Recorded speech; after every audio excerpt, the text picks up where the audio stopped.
Hi everyone, स्वागत है आपका हमारे इस यूट्यूब चैनल पर। आज की इस कक्षा में अपन पढ़ने वाले हैं कक्षा 10वीं की विज्ञान के कुछ इंपॉर्टेंट क्वेश्चन। तो देखिए पहला प्रश्न देखते हैं, संयोजन अभिक्रिया। मैंने इस नोट फॉर्म में बनाया है ताकि आपको इसी प्रकार से याद रखना है। संयोजन अभिक्रिया ऐसी अभिक्रिया जो दो या दो से अधिक पदार्थ मिलकर नया उत्पाद बनाते हैं। जैसे कि C+O2 लेंगे तो ये क्या बनाएगा, CO2। तो ये कौन सी अभिक्रिया, दो या दो से अधिक पदार्थ मिलकर नया उत्पाद बनाते हैं, इसे कहते हैं संयोजन अभिक्रिया। ठीक है ना। अगली अभिक्रिया है वियोजन अभिक्रिया। ऐसी अभिक्रिया जिसमें एकल अभिकर्मक टूटकर छोटे छोटे उत्पाद बनाते हैं, इसे कहते हैं अपन वियोजन अभिक्रिया। इसका उदाहरण है CaCO3 कैल्शियम कार्बोनेट, और ये टूटेगा CaO प्लस CO2। CaCO3 यानी C कितना है, एक है, तो ये एक C और दो यहाँ से ऑक्सीजन लेंगे तो ये बन जाएगा CO2, और बचा आपने Ca और O, तो ये बन जाएगा CaO प्लस CO2। तो ये किसका उदाहरण है, वियोजन अभिक्रिया का। अब अभिक्रिया है अपने विस्थापन अभिक्रिया। एक तत्व दूसरे तत्व को विस्थापित कर देना है, आपको इसी फॉर्म में याद रखना है, नोट्स फॉर्म में ही। दूसरी अभिक्रिया है द्विविस्थापन अभिक्रिया। ऐसी अभिक्रिया जिसमें आयनों का आदान प्रदान होता है, कौन सी अभिक्रिया कहलाती है, द्विविस्थापन अभिक्रिया कहलाती है। अगली अभिक्रिया अपने रेडॉक्स अभिक्रिया। ऐसी अभिक्रिया जिसमें एक अभिकारक उपचयित तथा दूसरा अभिकारक अपचयित होता है, यानी कि एक में हाइड्रोजन की संख्या बढ़ती है और एक में ऑक्सीजन की। यानी कि रेडॉक्स अभिक्रिया कौन सी होती है, जिसमें ऑक्सीकरण तथा अपचयन एक ही अभिक्रिया में होता है, उसे कहते हैं अपन रेडॉक्स अभिक्रिया। अगली अभिक्रिया है ऊष्माशोषी अभिक्रिया। ऐसी अभिक्रिया जिसमें ऊष्मा का अवशोषण होता है, यानी ऊष्मा ग्रहण की जाती है, उसे तो कहते हैं ऊष्माशोषी अभिक्रिया। और ऊष्मा जिसमें निकलती है उसे कहते हैं अपन ऊष्माक्षेपी अभिक्रिया, जो कि अगली है। ऐसी अभिक्रिया जिसमें उत्पाद के साथ साथ ऊष्मा का भी उत्सर्जन होता है, ऊष्माक्षेपी अभिक्रिया कहलाती है। अगला अपना टॉपिक है संक्षारण। यानी संक्षारण किसे कहते हैं, ऐसा प्रश्न आएगा। तो वायु व नमी की उपस्थिति में लोहे पर जंग लगना क्या कहलाता है, संक्षारण। जैसे कोई भी वस्तु होती है लोहे की और बाहर पड़ी रहती है कई दिनों तक, उस पर धूल मिट्टी पड़ती है और फिर बारिश आती है तो उस पर क्या लग जाता है, एक पतली सी भूरे रंग की परत चढ़ जाती है, उसे ही कहते हैं संक्षारण, यानी जंग लगना। कि वायु व नमी की उपस्थिति में लोहे पर जंग लगना क्या कहलाता है, संक्षारण। अगला है अपने विकृत गंधिता। ये एक टॉपिक है। वायु युक्त चीज़ों से बदबू आने लगती है, इसे ही क्या कहते हैं, विकृत गंधिता। और इसी में आता है चिप्स अपने होते हैं ना, उसमें कौन सी गैस रहती है। अगर ये प्रश्न आ जाएगा ऑप्शन में, वस्तुनिष्ठ प्रश्न में आ जाए तो उसमें कौन सी गैस होती है, नाइट्रोजन गैस होती है, याद रखना। उदासीनीकरण अभिक्रिया देखते हैं, ये क्या होती है, ऐसी अभिक्रिया जिसमें अम्ल तथा क्षार मिलकर क्या बनाते हैं, लवण तथा जल बनाते हैं, इसे कौन सी अभिक्रिया कहते हैं, उदासीनीकरण अभिक्रिया। इसका उदाहरण याद रखना है, HCl हाइड्रोक्लोरिक अम्ल प्लस सोडियम हाइड्रोक्साइड यानी NaOH मिलाएंगे तो क्या बनेगा, NaCl प्लस H2O। ये याद रखनी है, उदासीनीकरण अभिक्रिया बहुत इंपॉर्टेंट है।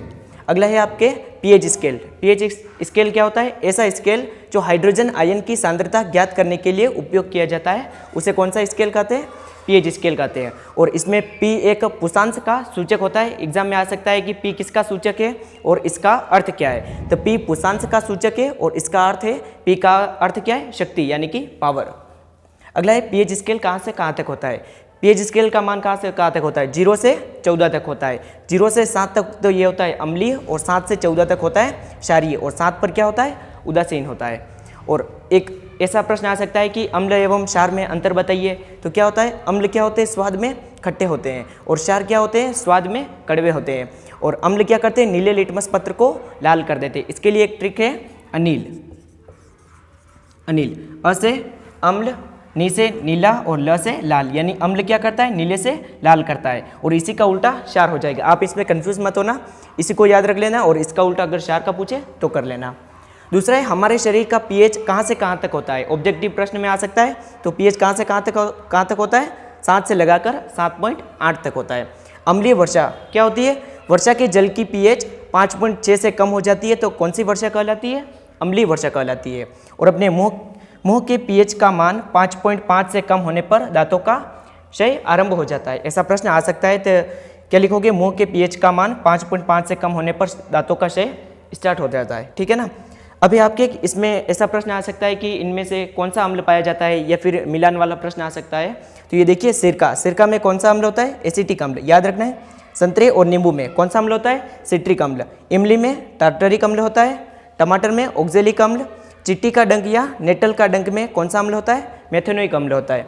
और एक और है, खट्टा दूध या फिर दही में होता है लैक्टिक अम्ल होता है। ठीक है ना, ये याद रखना है आप लोग को। दूसरा है नींबू के रस का पीएच कितना होता है, लगभग 2.2, और जठर रस की पीएच कितनी होती है, लगभग 1.2।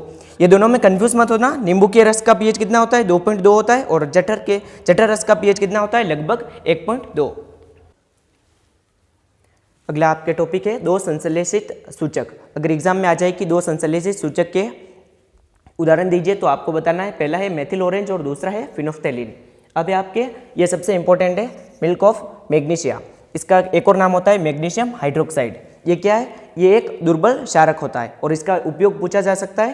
तो इसका उपयोग किसमें करते हैं, एंटी एसिड के रूप में करते हैं, यानी कि पेट में जो अपने जलन होती है उसे कम करने के लिए किसका उपयोग करते हैं, मिल्क ऑफ मैग्नीशिया का उपयोग करते हैं। उदर में अम्ल की अधिक मात्रा को संतुलित करने में किसका उपयोग करते हैं, मिल्क ऑफ मैग्नीशिया का। इसकी पीएच पूछी जा सकती है, इसकी पीएच होती है 10।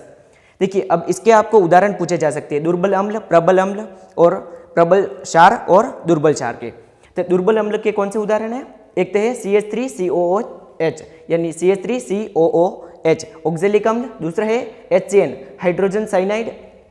अगला है दुर्बल क्षारक। दुर्बल क्षारक कौन से होते हैं, NH4OH यानी अमोनियम हाइड्रोक्साइड, और दूसरा है मैग्नीशियम हाइड्रोक्साइड MgOH होल्टोइज। ये याद रखना आपको। अब आपको ये प्रचलित नाम पूछे जा सकते हैं। ये है NaOH। NaOH को क्या कहते हैं, सोडियम हाइड्रोक्साइड। CaO को क्या कहते हैं, बुझा हुआ चूना। CaOH होल्टोइज को कहते हैं, CaO को कहते हैं बिना बुझा हुआ चूना, और CaOH होल्टोइज को कहते हैं बुझा हुआ चूना। CuSO4.5H2O इसे क्या कहते हैं, नीला थोथा कहते हैं, ठीक है ना। अगला है आपके धोने का सोडा, इसका Na2CO3.10H2O। यह आपके ऑब्जेक्टिव प्रश्न में आ सकते हैं, या फिर एक नंबर के जो प्रश्न होते हैं उनमें पूछे जा सकते हैं कि धोने के सोडे का रासायनिक सूत्र लिखिए, तो आपको लिखना है Na2CO3.10H2O। अगला है आपके, ये इंपॉर्टेंट है, प्लास्टर ऑफ पेरिस POP। इसका रासायनिक सूत्र होता है CaSO4.1/2H2O। इसमें कंफ्यूज नहीं होना है, प्लास्टर ऑफ पेरिस में और जिप्सम में। जिप्सम में केवल यहाँ पर कितना लग रहा है, 2H2O, और इसमें अपने 1/2H2O। जिप्सम का सूत्र होता है CaOH.2H2O। अगला है आपका विरंजक चूर्ण, जिसे ब्लीचिंग पाउडर भी कहते हैं, इसका सूत्र होता है CaOCl2। अगला है बेकिंग सोडा, इसका सूत्र होता है NaHCO3। बेकिंग सोडा और धोने का सोडा में कंफ्यूज नहीं होना है। धोने के सोडा धोने के लिए अपन क्या करते हैं, पानी का यूज़ करते हैं, तो आपको ऐसे याद रखना है कि इसमें क्या आएगा, H2O आएगा, और बेकिंग सोडा में NaHCO3 आएगा। अब ये इसके एग्जाम्पल देख लीजिए। प्रबल अम्ल कौन से होते हैं, HCl और H2SO4, हाइड्रोक्लोरिक अम्ल और सल्फ्यूरिक अम्ल। अपने उदासीनीकरण अभिक्रिया याद रखी थी, उसमें क्या है, HCl प्लस NaOH, यानी HCl क्या है, प्रबल अम्ल है, तो इसके लिए कौन संतुलित करेगा, प्रबल क्षारी होगा। तो प्रबल क्षार कौन सा है, NaOH और दूसरा KOH, सोडियम हाइड्रोक्साइड और पोटेशियम हाइड्रोक्साइड। देखिए अगला टॉपिक है अपने धातु और अधातु। तो इसमें आपको याद रखना है कि धातु और अधातु में अंतर याद रखना है। धातु क्या होते हैं, चमकदार होते हैं, तन्य होते हैं और आघातवर्धनीय होते हैं, ठीक है ना। अगला है कमरे के ताप पर द्रव धातु कौन सी होती है, पारा या मरकरी होती है, ठीक है ना। चाकू से आसानी से काटी जा सकने वाली धातुएं कौन सी होती है, सोडियम, पोटेशियम और लिथियम। ऊष्मा की सबसे अच्छी चालक धातु कौन सी होती है, सिल्वर और कॉपर होती है। ऊष्मा की कुचालक कौन सी धातु होती है, लेड और मरकरी होती है। उभयधर्मी ऑक्साइड क्या होते हैं, ऐसे ऑक्साइड जो अम्ल तथा क्षारक दोनों से क्रिया करके लवण तथा जल बनाते हैं। सक्रियता श्रेणी क्या होती है, धातुओं को क्रियाशीलता के अवरोही क्रम में अगर आगे बढ़ाते हैं तो जो श्रेणी प्राप्त होती है उसे सक्रियता श्रेणी कहते हैं। खनिज क्या होते हैं, पृथ्वी की भूपर्पटी में प्राकृतिक रूप से पाए जाने वाले तत्व खनिज कहलाते हैं। अयस्क लाभकारी खनिज जो होते हैं उसे अयस्क कहते हैं। और एक है गैंग, खनिज अयस्कों में मिट्टी, रेत जैसी अशुद्धियाँ पाई जाती है, जिसे क्या कहते हैं, गैंग कहते हैं।